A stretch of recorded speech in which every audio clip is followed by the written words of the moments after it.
college xong không khá độ phải là chi đi các họ bé sẽ tu ni admission bỏ ra chi cái đi cái lối hơn là gì này này vậy ta college cái chi chi na he cái tệ đinh bầu cái tệ guys tệ cái sao mà hình như sao càng cá chỗ khá nhẹ càng mà ta tạm trệ không can số cái gì cái này đó rồi đấy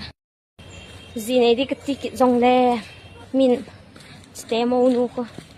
hồi mòn nó làm ăn là vậy này hồi mòn chút số mình tê guys stay màu nu ta nhiều không nhiều nó làm hình ticket nó vintage nhiều hình nhiều chị cái nhiều thì vào đi sẽ là chỗ ping sul ho chung dẹp mà bố cái gì cái vàng he thật để cái kia là không cay vô guys các họ vào dễ college ka shun de te guys hello la bye bye ka ngai bo guys ka college kanya na mo no bye le comment na hin se ta oh kan le sa de